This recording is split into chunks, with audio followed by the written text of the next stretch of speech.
안녕하십니까. 2019년 9월 24일 마감 방송 시작하도록 하겠습니다. 오늘 코스피 또 올랐습니다. 코스피 또 올랐고 코스닥 떨어졌습니다. 퍼센테이지는 뭐 0.45 정도로 생각보다 저는 오늘 어제처럼 지키기만 할 줄 알았는데 무려 0.45%나 오늘 올랐습니다. 일단 설명은 밑에서 드릴 거고, 지금 오늘 말씀드릴 거는 외국인이 돌아오지 않는다 에 대해서 말씀드릴 겁니다. 최근에 그 연기금 등을 수반한 기관의 순매수가 엄청나게 들어오고 있습니다. 오늘도 3,750억이나 들어왔죠. 근데 반면에 외국인 수급은 지독하게 안 들어옵니다. 그러니까 오늘 2,000억이나 빠졌어요. 근데 이제 외국인이 이제 국내 시장에 언제 들어오느냐, 왜 안 들어오느냐, 이제 따질 때 저희는 환율을 먼저 보는데, 환율이라는 게 그 두 나라 간의 통화 가치를 비교를 해서 거기에 대한 교환 비율이거든요.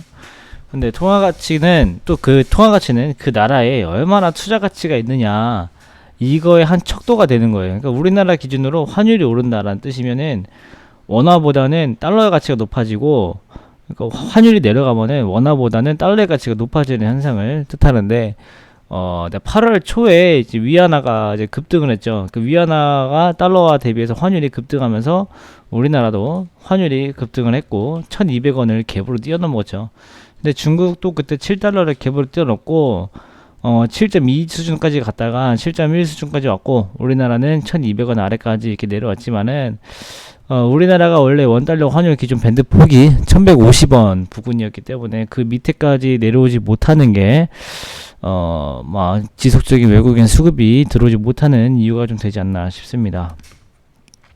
근데 이제 현재 환율은 그 미국이랑 중국이랑 무역 분쟁하는 거에 대한 분위기, 그 다음에 각 나라에 대한 통화 정책에 대한 분위기가 녹아 있는 건데, 미중 무역 분쟁은 최근에 완화가 좀 되고 있지만 FOMC에서 추가 인하에 대한 기대감을 자제시키고 있고, 또 이제 유럽에서는 지속적으로 완화적인 분위기를 만들어주고, 게다가 독일의 제조업 지수는 망가졌고, 가지고 종합적으로 달러가 강해지는 분위기가 만들어지는 것이 환율이 오늘도 반등이 그러니까 떨어지다가 오늘 다시 올라왔던 이유가 되는 것 같습니다. 그러니까 달러화가 아무리 강해져도 사실 우리나라 원화가 강해지면 돼요. 환율이라는 게 교환 비율이니까 똑같이 강해지면 되는데, 근데 우리나라도 경제지표가 긍정적인 것보단 부정적인 면이 더 많죠.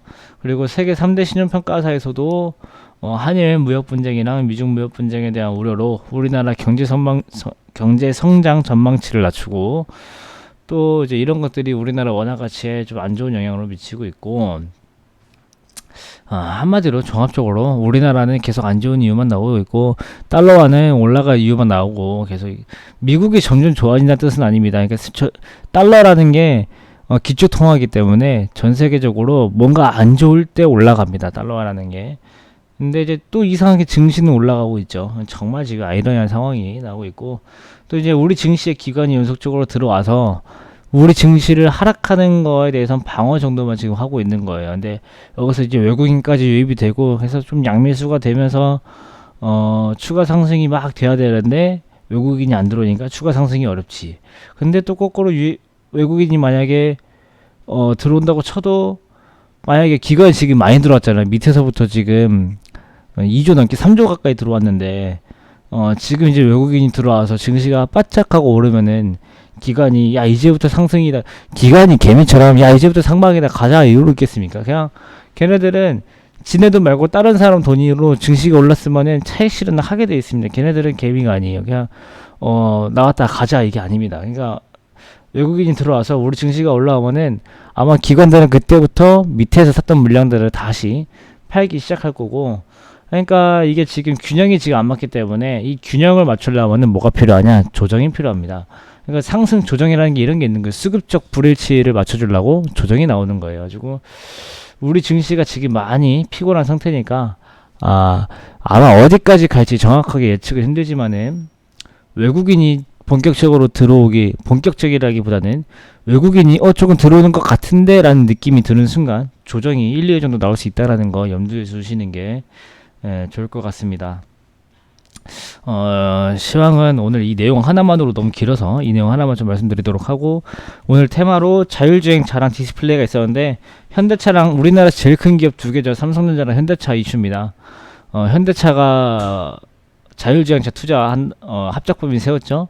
삼성도 QLED에서 충남 아산에 있는 삼성 디스플레이 공장에 시찰 가셔가지고 또 10조 단위로 투자를 한다고 하시니까 관련 종목들 좀 우세했고요.